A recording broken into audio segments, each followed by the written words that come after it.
Shalom Bapak Ibu Saudara yang dikasihi oleh Tuhan. Selamat datang di Sudut Pandang, program bincang-bincang dosen STT Amanat Agung.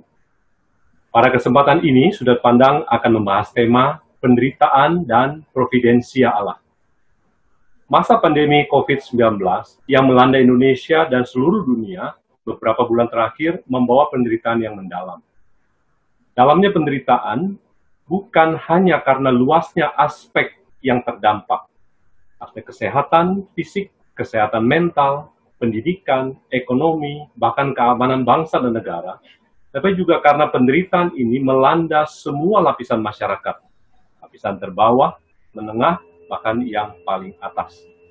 Dalam situasi penderitaan ini, mungkin kita bertanya, bagaimana seharusnya orang Kristen memaknai penderitaan, khususnya karena pandemi COVID-19? Dalam kerangka providensia Allah, dan apa yang Allah lakukan ketika kita menderita. Narasumber kita hari ini ada 3 orang. Yang pertama adalah Pendeta Andreas Simawan, dosen teologi sistematika. Halo semuanya. Yang kedua adalah Pak Surif, dosen biblika. Halo. Dan yang terakhir adalah Pak Fandi, dosen teologi sistematika. Halo. Baik, saat ini kita akan mendengar sudut pandang dari masing-masing narasumber. Yang pertama saya persilakan kepada Pendeta Andreas Simawan. Silakan Pak Andreas. Terima kasih Pak John Lee. Kita perlu memaknai penderitaan secara teologis. Karena setiap kali seseorang mengalami penderitaan, pasti selalu dikaitkannya dengan Allah. Dan itu memang betul, kita perlu mengaitkan penderitaan ini dengan Allah. Satu pihak kita melihat ada orang-orang yang berada dalam penderitaan, dia langsung lari kepada Allah, bersandar kepada Allah, berdoa kepada Allah, bersimpuh di bawah kaki Allah, memohonkan pertolongan Allah, dan merasa Allah begitu dekat dengan dirinya. Tetapi ada orang-orang tertentu yang di dalam penderitaan justru dia bertanya, di mana Allah ketika saya sedang mengalami penderitaan? Jadi sangat penting bagi kita untuk memaknai penderitaan kita secara teologis. Di mana Allah ketika kita sedang menderita? Di mana Allah ketika umatnya sedang menderita? Firman Tuhan mengatakan ketika orang-orang Israel berada dalam penderitaan di Mesir, Kisah Para Rasul 7 ayat 34 mengatakan tentang Allah. Allah mengatakan begini, aku telah memperhatikan dengan sungguh kesengsaraan umatku di tanah Mesir, dan aku mendengar keluh kesah mereka, dan aku telah turun untuk melepaskan mereka. Allah memperhatikan, Allah mendengar, dan Allah turun di tengah-tengah kesengsaraan dan penderitaan umatnya. Jadi dengan kata lain, sebenarnya Allah bersama kita di dalam penderitaan kita.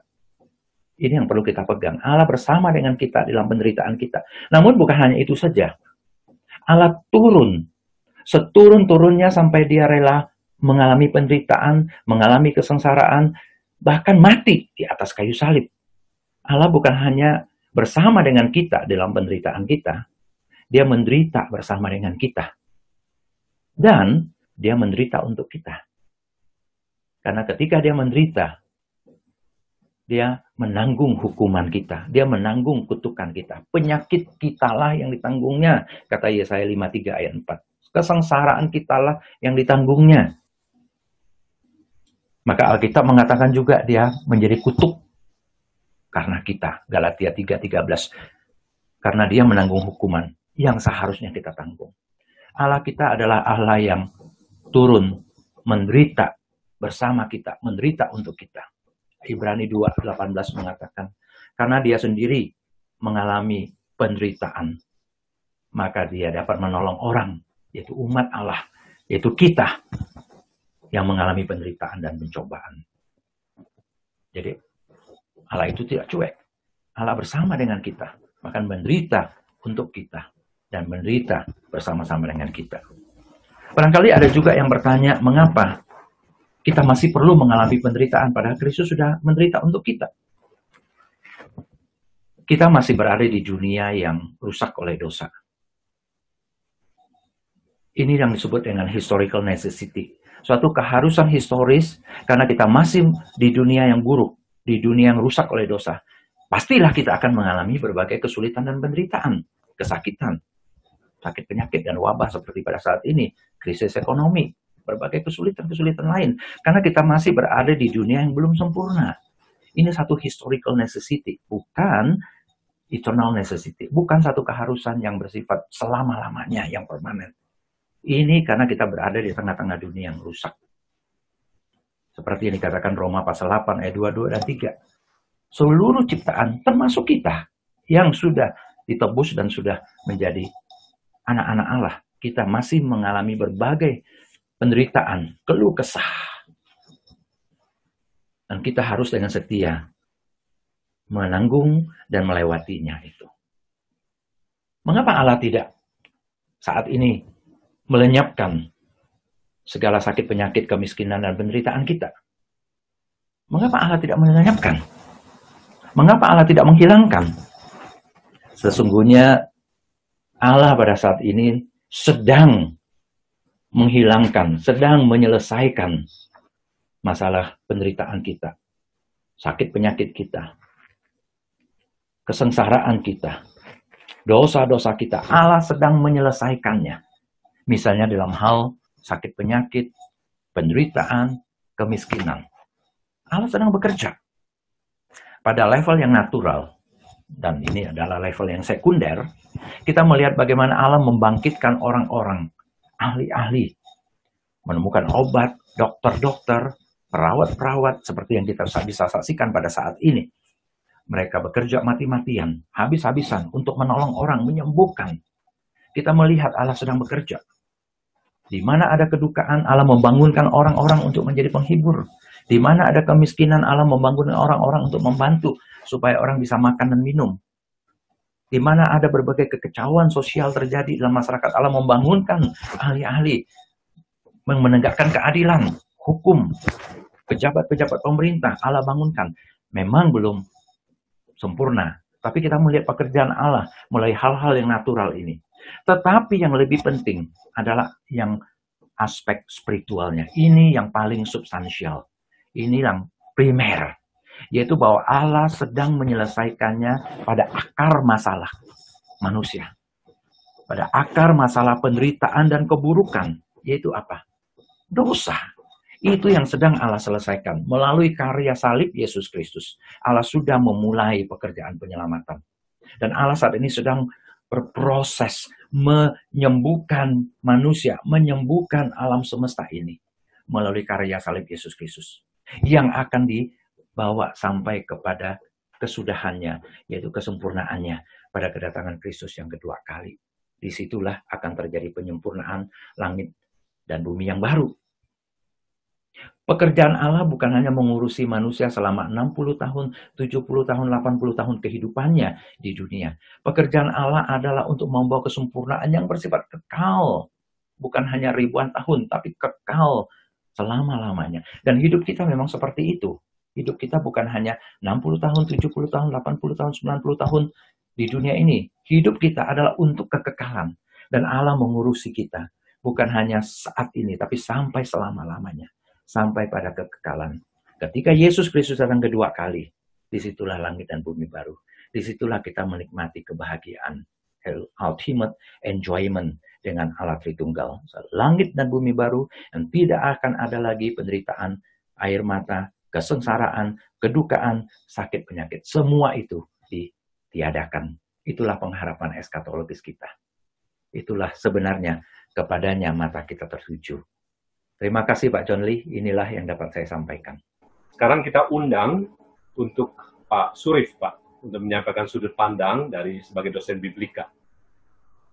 Pertama-tama terima kasih buat Pak Andreas yang bisa meringkaskan secara luar biasa dalam waktu yang sangat singkat mengenai hakikat penderitaan di dunia ini. Memang kalau kita melihat apa yang Alkitab ajarkan, Alkitab dibuka dengan Kejadian pasal yang ketiga, bagaimana penderitaan itu hadir. Penderitaan itu hadir karena apa? Karena dosa, maka ada penderitaan. kemudian ada kematian. Tapi Alkitab juga ditutup dengan satu harapan eskatologis yang luar biasa, bahwa penderitaan itu akan hilang, di mana air mata itu tidak ada lagi. Bukan berarti kelenjar air matanya, tetapi itu bahasa kiasan bahwa penderitaan itu tidak akan ada lagi pada langit dan bumi yang baru. Nah, penderitaan adalah tema yang besar di dalam Alkitab, baik Perjanjian Lama dan Perjanjian Baru. Kita tahu di kitab Mazmur, ya, Mazmur yang paling banyak dihasilkan adalah Mazmur Ratapan. Ada satu kitab juga yang sangat intim dengan bangsa Israel, yaitu kitab Ratapan. Yaitu kitab itu penuh dengan ratapan dari awal hingga akhir, ya, dari perkataan pertama sampai terakhir. Kemudian juga kita ada kitab Ayub yang membahas secara luar biasa tema penderitaan orang benar. Dan tentu saja di kitab nabi-nabi seperti Nabi Habakuk yang berbicara bagaimana orang beriman menghadapi datangnya penderitaan yang tidak dapat dihindarkan, dan penderitaan itu katakan datang daripada Allah sendiri. Nah, di dalam Perjanjian Baru kita juga melihat ada banyak ajaran mengenai penderitaan. Nah, yang saya sangat mau sorotin secara spesifik ini adalah bagaimana perspektif Perjanjian Baru, ya, ketika mereka membahas mengenai penderitaan. Tuhan Yesus di dalam ketika dia mengajar, ada banyak orang yang menderita, dan dia mengajarkan berbahagialah, ya. Di dalam ucapan khotbah di bukit ada ucapan berbahagia, dan kalau kita lihat konteksnya, di situ kita lihat ada bibit-bibit, bahkan ungkapan secara eksplisit mengenai penderitaan, dan Yesus memanggil orang yang mendengar tersebut untuk berbahagia. Dan kemudian kita lihat juga dari murid-murid Yesus yang lainnya, ya. Di dalam 1 Petrus, Petrus juga mengatakan ada bersukacitalah di dalam penderitaan. Demikian juga Yakobus di pasal 1, bersukacitalah di dalam penderitaan. Kemudian Rasul Paulus, ya, di dalam suratnya kepada jemaat di Roma pasal yang kelima, bermegah di dalam penderitaan. Dan kelihatannya semua murid-murid Yesus mengenal ajaran Tuhan Yesus, menyerapi ajaran Tuhan Yesus, dan menghayati ajaran Tuhan Yesus. Dan yang unik di sini, ketika mereka berbicara dengan penderitaan, mereka meresponinya dengan sangat positif. Kebanyakan daripada kita, ketika kita berbicara tentang penderitaan, pikiran kita termasuk bagaimana menghindari, bagaimana lepas daripada kondisi penderitaan. Tetapi jemaat mula-mula tampaknya sangat akrab dengan penderitaan, dan mereka berpendapat bahwa penderitaan itu tidak perlu dihindari, bahkan menjadi bagian yang kata Pak Andreas necessity, ya kemarin, ya, yang memang diperlukan bagi umat Tuhan untuk suatu tujuan yang eskatologis. Ya. Di dalam Yakobus dikatakan itu adalah ujian iman. Ya. Di dalam 1 Petrus itu juga berkenaan dengan iman. Kemudian di dalam Roma pasal 5 berkenaan dengan harapan. Ya. Dan ketika mereka menderita, mata mereka tertuju kepada masa depan, di mana mereka akan menjadi sempurna melalui proses penderitaan tersebut. Nah, ini yang luar biasa menurut saya, bahwa penderitaan tersebut adalah bagian bumbu-bumbu kehidupan yang terus juga membentuk kehidupan, baik membangun iman, membangun pengharapan, dan membentuk karakter manusia yang ada pengikut Yesus untuk menjadi semakin serupa dengan Kristus.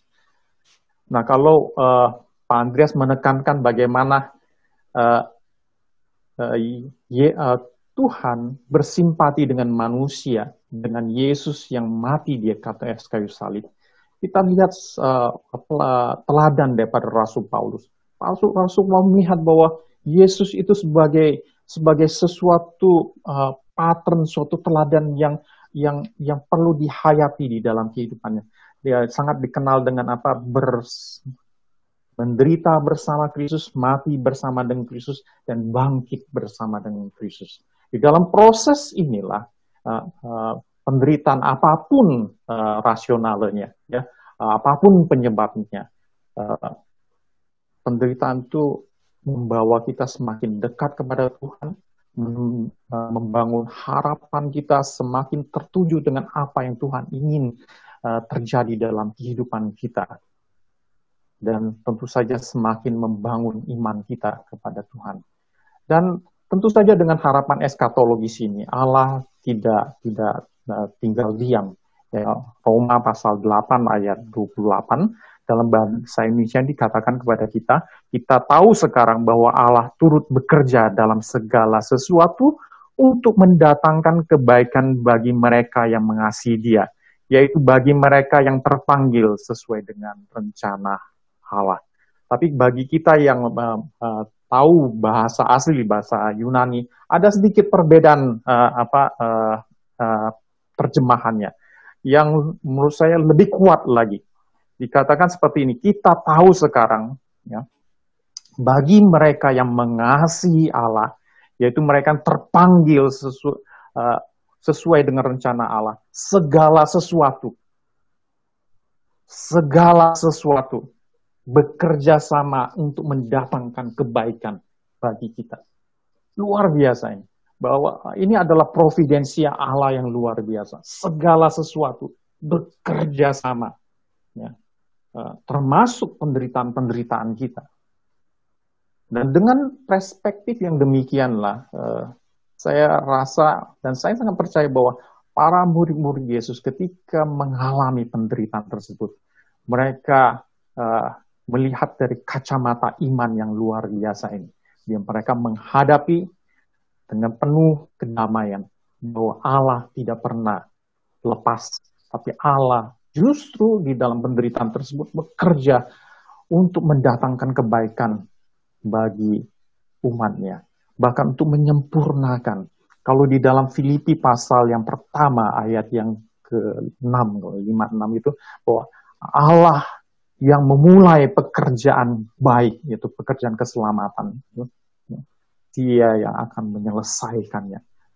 Bahkan kata menyelesaikannya tidak ada lebih kuat lagi, menyempurnakannya pada hari Yesus Kristus Yesus. Ini yang luar biasa. Dengan pemahaman yang demikian, Paulus memanggil jemaat di Filipi yang menderita untuk bersukacita bersama-sama dengan dia. Ya.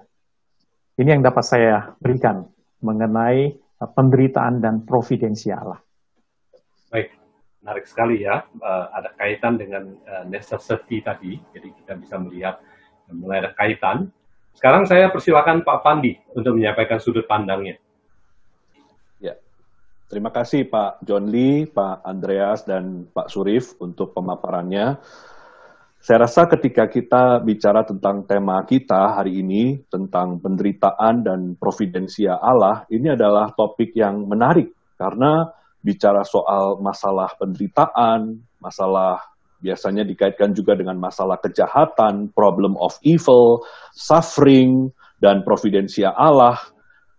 Kita sedang berbicara tentang sesuatu yang bukan saja masalah logika atau masalah pembuktian, tetapi juga kita sedang berbicara tentang sesuatu yang personal, sesuatu yang bersifat eksistensial.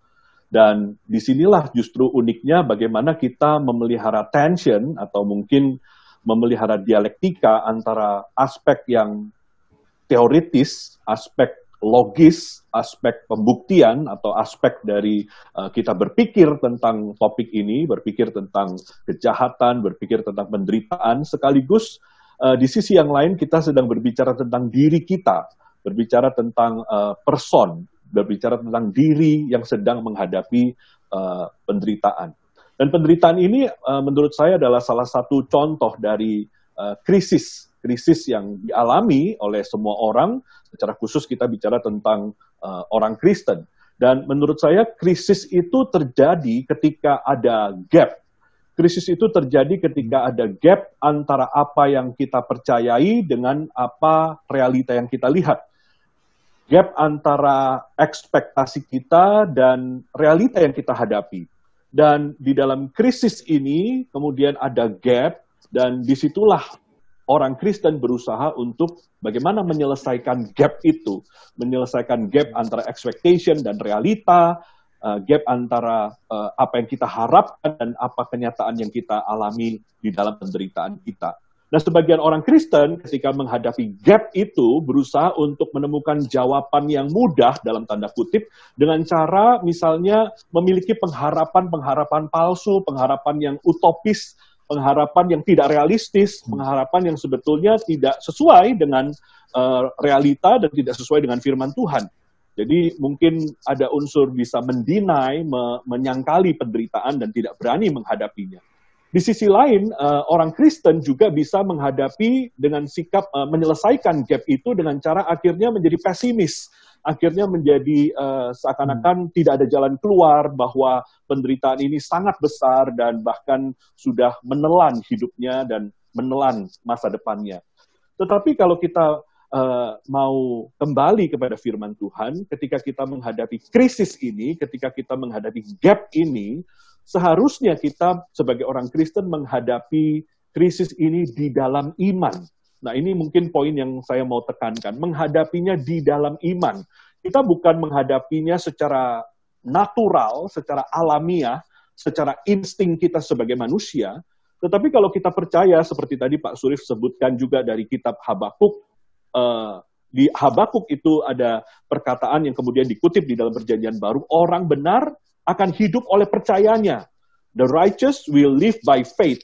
Maka ketika kita menghadapi penderitaan, tadi Pak Andreas juga menyebutkan bahwa kita harus menghadapinya secara teologis.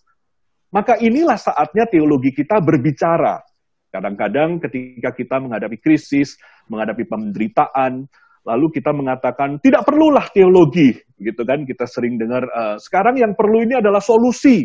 Bagaimana saya keluar dari penderitaan ini? Bagaimana saya cepat-cepat menyelesaikan penderitaan ini, saya bisa happy kembali, hidup bisa lancar kembali. Tetapi kita justru di saat-saat seperti inilah menurut saya, ketika kita mau menyelesaikan gap itu, justru disitulah letaknya pentingnya teologi. Saya baru-baru membaca satu artikel, di dalam artikel itu ada satu kutipan yang sangat baik. Di dalam kutipan itu dikatakan, there is nothing as practical as good theology. There is nothing as practical as good theology. Teologi itu praktis. Karena kenyataannya ketika kita menghadapi krisis, kita menghadapi gap itu, disitulah teologi kita berbicara. Disitulah iman kita kemudian berbicara. Kalau kita selama ini memiliki teologi yang bad theology, disitulah bad theology kita berbicara. Dan tidak bisa menopang kita yang sedang berada di dalam krisis itu. Tetapi kalau kita punya teologi yang baik, good theology, maka disitulah inilah kesempatan di dalam penderitaan itu, di dalam krisis itu, bagaimana teologi itu kemudian berbicara. Berbicara di dalam proses yang mungkin tidak mudah, kita terus-menerus berjalan di dalam iman, berjalan di hadapan Tuhan, berjalan bersama dengan Tuhan, dengan pimpinan Roh Kudus, kita berjalan selangkah demi selangkah untuk kita itu berusaha live by faith itu, hidup di dalam iman itu. Dan seringkali Bapak-Bapak kita sering mendengar istilah kalau kita bicara tentang kejahatan kan problem of evil ya. Kita menganggap ini sebagai problem. Nah, sebetulnya kalau kita menganggap evil sebagai problem, maka kita cenderung akan berusaha untuk menemukan solution-nya. Karena problem butuh solution. Maka orang Kristen ketika melihat, kenapa saya menderita? Di mana Allah ketika saya menderita? Maka cenderung ingin menemukan solution. Padahal solution itu belum tentu bisa ditemukan, dan seringkali apa yang harus kita hadapi itu adalah misteri, kita tidak tahu jawabannya. Maka saya teringat misalnya Gabriel Marcel itu pernah membedakan ketika kita melihat sesuatu sebagai problem atau melihat sesuatu sebagai misteri. Nah, ini mungkin masalah sudut pandang ya Pak John Lee ya. Nah, kalau kita melihat sudut pandang berbeda, kita bisa berespon dengan berbeda. Kalau kita melihat evil sebagai problem, seakan-akan itu harus ada jawabannya, dan jawabannya harus memuaskan. Tetapi Gabriel Marcel mengatakan kita bisa melihat sesuatu itu bukan sebagai problem, tetapi sebagai kita ini berpartisipasi di dalam sebuah misteri.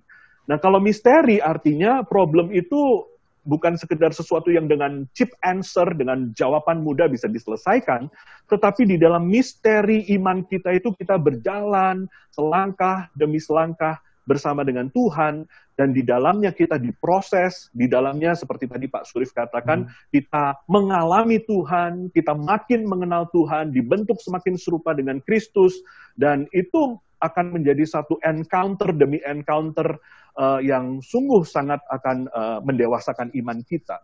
Jadi ini salah satu sudut pandang yang saya pinjam dari Gabriel Marcel, bagaimana kita bisa memandang evil, kejahatan, suffering, itu sebagai kesempatan kita itu justru masuk di dalam misteri ilahi, kita hidupi di dalam iman, dan disitulah kita menemukan Allah dan menemukan diri kita mengalami pertumbuhan demi pertumbuhan di dalam iman kita. Mungkin itu dulu Pak John Lee yang bisa saya katakan. Ya, Pak Pandi, terima kasih. Ketiga narasumber kita memaparkan hal-hal yang menarik. Kalau saya buat coba rangkumannya, ya kita lihat memang penderitaan ini kelihatannya merupakan sebegitu hebatnya ataupun negatifnya, tapi penderitaan ini juga ada sisi dalam tanda kutip positifnya. Apakah itu necessity, apakah itu memang satu kesempatan kita untuk terlibat dalam misteri, ataupun untuk membangun kita, seperti yang dikatakan, berbahagialah.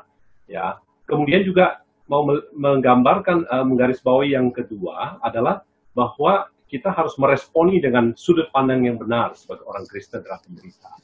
Nah, saya akan pakai dua ini sebagai kesempatan atau pertanyaan untuk kita diskusikan lebih mendalam. Ya. Mungkin yang pertama ini adalah, kalau memang penderitaan ini membawa satu hal yang positif, atau ada aspek positifnya,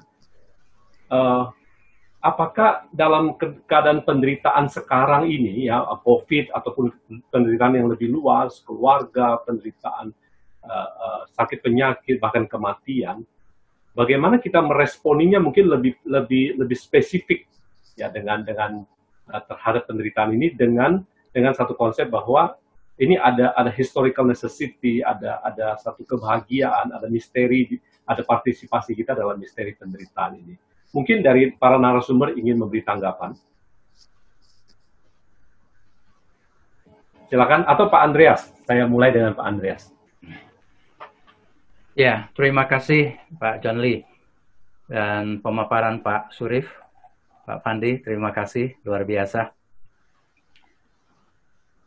Penderitaan itu sendiri, inherently, bukan sesuatu yang positif. Makanya akan ditiadakan. Dia bukan bagian dari creation, tapi itu adalah defection, satu kerusakan dari creation. Creation itu sangat baik, tapi defection-nya, kerusakannya, itu kemudian menimbulkanlah berbagai penderitaan, evil. Ya, evil itu bukan sekedar hanya kejahatan, tapi juga keburukan. Tapi sekarang kita hidup di tengah-tengahnya. Jadi di tengah-tengah kondisi seperti inilah orang Kristen bukan orang yang gampang melarikan diri. Orang Kristen menghadapinya. Dan karena Allah bisa menggunakan, Allah bisa memakai dalam segala situasi untuk membentuk kita. Bahkan seperti yang Yesus lakukan, dia head on dengan penderitaan itu. Dia jalan menuju ke salib. Bagi Petrus, sebelum dia betul-betul menjadi murid yang matang, dia merasa itu perjalanan yang salah. Siapa yang mau secara willingly jalan menuju kepada penderitaan? Tapi Kristus mau melakukannya, jalan lurus menuju kepada penderitaan salib dan kematian, karena dia tahu dengan cara itulah dia bisa mengalahkan penderitaan kematian, dan dosa. Dan dia lakukan itu. Artinya dia tidak melarikan diri kepada zona nyamannya. Demikian pula ketika kita mengikuti Yesus, kita tahu kita harus pikul salib. Dan banyak hal kita tidak bisa hindari, kita tidak bisa buang. Kita harus berada di dalamnya. Dan karena kita berada di dalamnya, maka kita dibentuk. Justru biasanya kita semakin terbentuk oleh karena penderitaan ini. Misalnya, kita menjadi lebih bergantung pada Tuhan. Dan pandangan kita menjadi lebih eskatologis. Kenyamanan hidup di dunia umumnya menjadikan kita orang hidupnya presentis dan sekularis. Kita berpikir dunia inilah tujuan akhir kita. Dunia inilah sorga. Dunia inilah langit dan bumi baru. Tetapi seringkali kita digoncang pemahaman-pemahaman pragmatis sekularis seperti itu justru karena adanya penderitaan. Dan C.S. Lewis mengatakan penderitaan itu seringkali bisa menjadi megafonnya Allah untuk berteriak membangunkan dunia yang terlelap supaya kaget, bangun dan melihat ke depan, melihat kepada Allah, melihat kepada hal-hal yang eskatologis dan pengharapan. Dan seringkali itu terjadi pada kita orang-orang Kristen. Ya, seringkali kita terlelap oleh keenakan hidup kita dan kita lupa telos sesungguhnya, tujuan hidup kita sesungguhnya di mana. Dan tak bisa dihindari, seringkali justru di tengah-tengah kesulitan, penderitaan, kita dijewer sedikit untuk mengingatkan kembali yang di depan itu. Bukan dalam bentuk ini hukuman Allah, bukan. Kita sudah tidak lagi dihukum karena Kristus sudah menanggung hukuman. Kita mungkin bisa dijewer untuk diingatkan, atau paling tidak dikagetkan oleh hal-hal yang seperti itu. Begitu Pak Jadli. Ya, jadi Pak Andreas atau mungkin narasumber lain mau juga bisa mendorong untuk melihat penderitaan sekarang ini dari sudut pandang seperti ini ya Pak? Betul. Oke, ya, terima kasih. Mungkin Pak Pandi ingin menambahkan Pak? Ya, thank you Pak Andreas. Mungkin kalau saya lengkapi ya apa yang sudah disampaikan Pak Andreas, bahwa evil pada dirinya sendiri itu bukan sesuatu yang baik, itu ada defect ya tadi dikatakan Pak Andreas. Dan ketika orang percaya mengalami itu, seperti tadi saya bilang, kita mengalaminya itu seharusnya kita berespon di dalam iman, maka kita berjalan sebetulnya. Berjalan di dalam perjalanan itu, di dalam perjalanan itulah kita memaknai penderitaan, memaknai apa yang terjadi, sehingga kita kemudian di dalam proses itulah iman kita makin dimurnikan, dan kita pada akhirnya nanti ketika kita secara retrospektif melihat ke belakang, kita melihat bahwa kita sudah mengalami sesuatu progres di dalam kemajuan iman kita, gitu ya. Setelah kita melihat ke belakang apa yang sudah kita alami. Jadi saya mungkin mau menekankan bahwa itu terjadi di dalam dinamika proses iman yang terjadi hari demi hari sementara kita mengalami semua itu. Kalau kita kembali ke Habakuk misalnya, Habakuk tadi disebutkan oleh Pak Surif, kita bisa melihat progres iman itu mulai dari pasal 1 sampai pasal 3. Nah ini menarik, mungkin saya bukan ahli biblika, tapi kalau kita membaca ya secara plain reading dari Habakuk, kita bisa melihat ada progres gitu, ada progres yang menarik di pasal 1, dia itu protes kepada Tuhan, dia mengatakan berapa lama lagi Tuhan, how long, oh Lord, begitu ya, di pasal 1, kemudian dia protes, dia bertanya kepada Tuhan, mengapa ada penindasan, mengapa ada kejahatan, kemudian Tuhan memberikan jawaban. Tuhan memberikan jawaban, tapi dia belum puas. Dia tanya lagi kepada Tuhan, kenapa cara Tuhan seperti ini?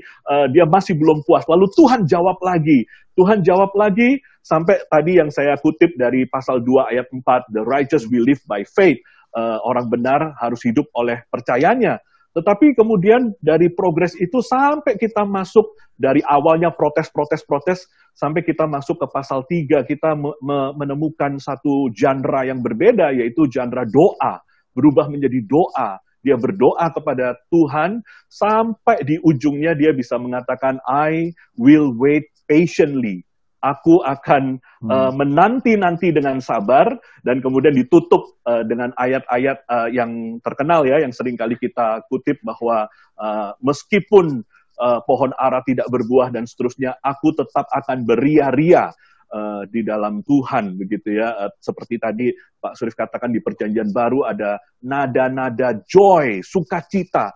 Nah, tapi itu proses. Itu tidak dihasilkan langsung kan ya. Tadi saya katakan di dalam krisis itu, di dalam mau menyelesaikan gap itu, kalau kita press on, kalau kita tetap ada di hadapan Tuhan, kalau kita tetap coram Deo, kita tetap memegang tangan Tuhan yang tidak pernah melepaskan tangan kita. Nah, dari hari ke hari itu, dari proses itu, saya harap di dalam hidup iman kita juga bisa mengalami progres seperti Habakuk tadi. Mulai dari bertanya, mulai dari meratap, mulai dari lamen, sampai pelan-pelan Tuhan menuntun kita sampai kita bisa mengatakan sekalipun pohon ara tidak berbuah, dan seterusnya, tapi saya akan beria-ria di dalam Tuhan yang menyelamatkan kita. Nah, saya rasa saya mau menambahkan itu aja ya, unsur dinamika iman itu. Saya kira itu menarik.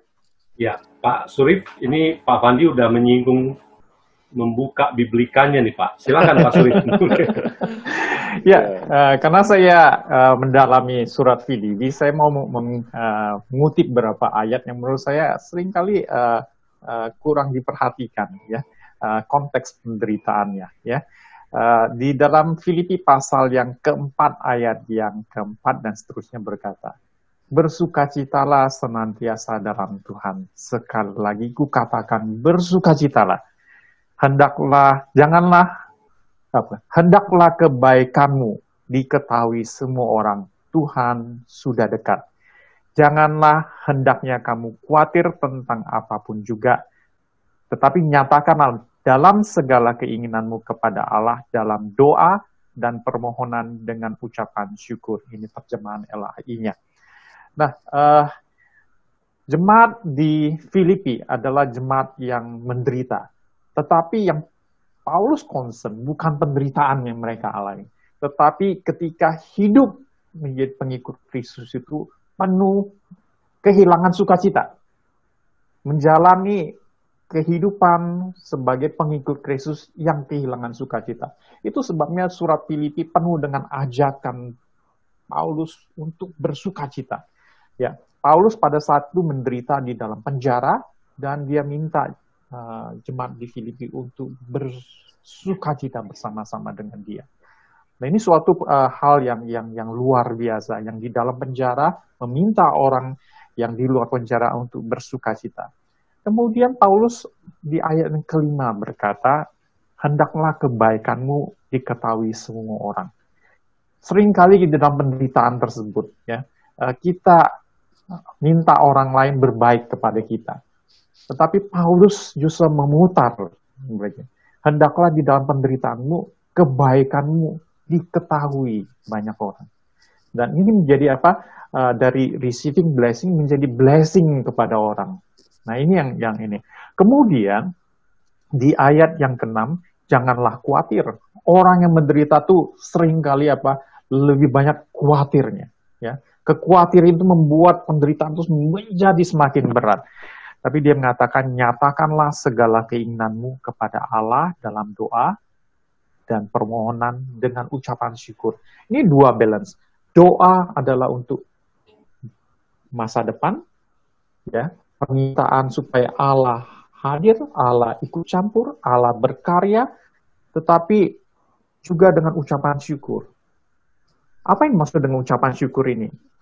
Kita dapat bersyukur ketika kita bisa mengidentifikasi bagaimana Allah berkarya di tengah-tengah hidup kita, di tengah-tengah penderitaan kita.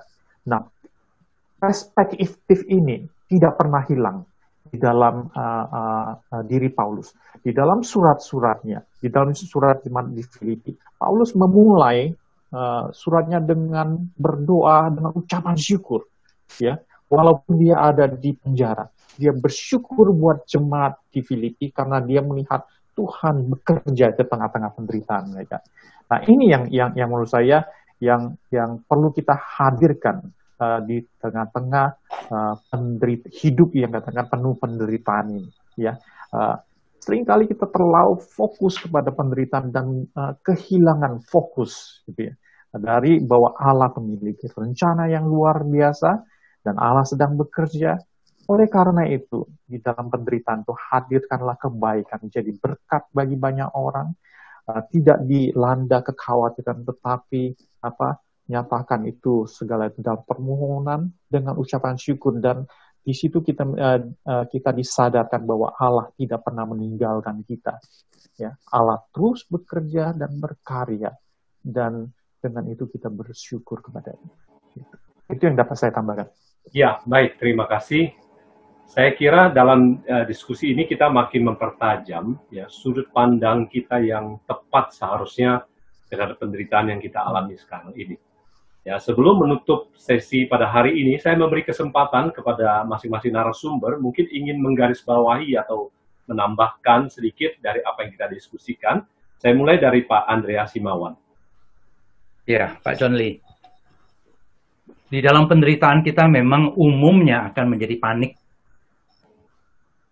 Seringkali di masa tenang kita punya banyak teologi, kita punya banyak ajaran, kita punya banyak ayat-ayat Alkitab yang kita anggap bisa menguatkan kita. Tetapi dalam penderitaan, ketika penderitaan itu datang, misalnya pandemik seperti saat ini, kemudian krisis ekonomi yang mungkin kita hadapi, inflasi, mungkin juga terjadi kebangkrutan dalam bisnis usaha pekerjaan kita bisa menjadi sangat panik. Tapi sebenarnya disinilah salah satu bentuk latihan menjadi murid Kristus adalah melatih untuk tenang di hadapan Tuhan. Untuk menyerahkan kepada Tuhan hidup kita, diri kita, pikiran kita. Sebenarnya itu adalah bagian dari kematangan kehidupan kerohanian. Dan apa yang perlu kita pikirkan dalam kondisi ini? Misalnya seperti tadi saya katakan dan saya ingin highlight, bahwa walaupun kita saat ini menderita, mungkin ekonomi kita sedang krisis, atau bahkan mendekati tepi kebangkrutan, Allah ada bersama kita. Dia tidak cuek. Dia bahkan ada di tengah-tengah penderitaan kita. Dan dia sudah alami di atas kayu salib untuk kita. Dan salib itu bukan hanya terjadi sekali, dan kemudian Allah menjadi Allah yang jauh dari kita. Dia bersama dengan kita untuk membawa kita sampai kepada kesudahannya. Dia memegang kita. Itulah yang harusnya menjadi fokus pemikiran kita. Dan kita tahu juga, tak sedetik pun Allah meninggalkan kita. Dia memegang kita untuk melewati semua kesulitan ini. Secara historis, kita melihat bagaimana Allah bekerja. Ya, manusia boleh sangat khawatir, sangat panik di tengah-tengah berbagai kesulitan. Tetapi Allah yang menjadi faktor stabilisatornya. Ini yang harus kita selalu pegang, berpegang kepada Allah. Terima kasih Pak John Lee. Ya, terima kasih Pak Andreas. Pak Surip, silakan Pak. Ya, di dalam penderitaan ini ada banyak pertanyaan ya yang tidak kita mengerti kenapa bisa terjadi. Sama seperti Ayub bertanya. Ada banyak pertanyaan kenapa dia bisa menderita. Ayub tidak tahu narasi di surga. Tetapi kita sebagai pembaca, kita melihat ada narasi surga, ada narasi bumi. Kita yang menderita, kita tidak mengetahui. Tetapi ada sesuatu yang lebih besar di dalam narasi surgawi tersebut. Nah, di dalam konteks ini kita perlu belajar untuk mempercayai Tuhan. Ya, mempercayai Allah kita. Allah kita sudah menunjukkan kasih-Nya yang luar biasa dengan Kristus mati bagi kita. Dan Allah yang memulai pekerjaan yang luar biasa tersebut, yakinlah Dia akan menyelesaikan karya keselamatan di dalam hidup kita. Dan di dalam konteks inilah kita diberikan ketenangan untuk menjalani proses kehidupan yang penuh dengan dinamika, termasuk di dalam penderitaan. Bahkan penderitaan itu dapat dipakai oleh Allah untuk apa? Untuk membuat kita menjadi lebih sempurna, lebih seperti Kristus. Sehingga ketika kita bertemu dengan Tuhan kita Yesus Kristus, kita boleh katakan lebih mirip kepada Dia daripada kita saat ini. Ini saja yang saya dapat sampaikan. Baik, terima kasih. Pak Pandi? Ya, mungkin sebagai kata-kata penutup menyimpulkan yang poin-poin yang tadi sudah disampaikan. Di dalam penderitaan itu kita menghadapi krisis, dan di dalam krisis itu kita berusaha untuk menyelesaikan gap antara yang kita percayai dan apa yang terjadi di dalam hidup kita. Mungkin highlight dari yang saya mau tekankan adalah jangan sampai kita menghadapi krisis itu, menghadapi penderitaan itu di luar iman. Hanya menghadapinya secara natural, hanya menghadapinya secara insting, secara alamiah, tetapi mari kita hidup, sungguh-sungguh menghidupi iman kita itu, sehingga kita menjalani misteri penderitaan hari demi hari, dan menjadikannya kesempatan bagi kita untuk, seperti kata Paulus, kesempatan bagi kita untuk menanggalkan manusia lama dan mengenakan manusia baru. Kalau teolog John Webster itu suka pakai istilah mortification dan vivification. Jadi inilah saatnya ketika kita menghadapi penderitaan, kita mematikan manusia lama kita dan menghidupkan manusia baru yang sudah diciptakan di dalam Kristus itu, dan kita menjalani kehidupan kita dibentuk oleh Tuhan menjadi semakin sempurna, menjadi semakin dewasa di dalam iman kita, dan menjadi semakin serupa Kristus seperti yang tadi Pak Surif katakan. Kemarin saya ikut satu webinar yang membahas tentang salah satu buku dari Karl Barth, buku yang berjudul Dogmatic in Outline. Ini adalah buku Karl Barth yang membahas tentang pengakuan iman rasuli. Dia mengeksposisi pengakuan iman rasuli, dan kita seringkali mengaku iman kita, mengaku iman di gereja, mengikrarkan iman setiap minggu di gereja. Tetapi apakah kita sungguh-sungguh betul-betul hidup hari demi hari di dalam iman?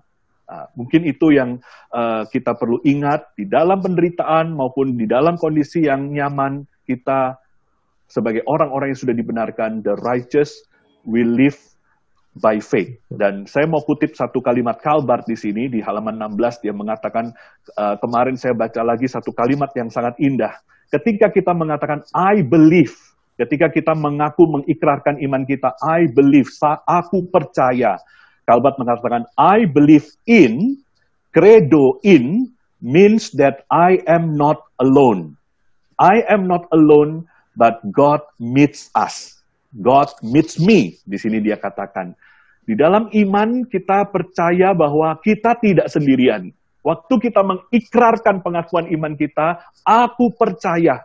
Di situ kita sekaligus mengakui bahwa kita tidak sendirian, karena ada Allah Tritunggal, Allah Bapa, Putra, Roh Kudus, yang bersama-sama dengan kita, yang menjumpai kita, bahkan di dalam situasi kita yang sedang menderita.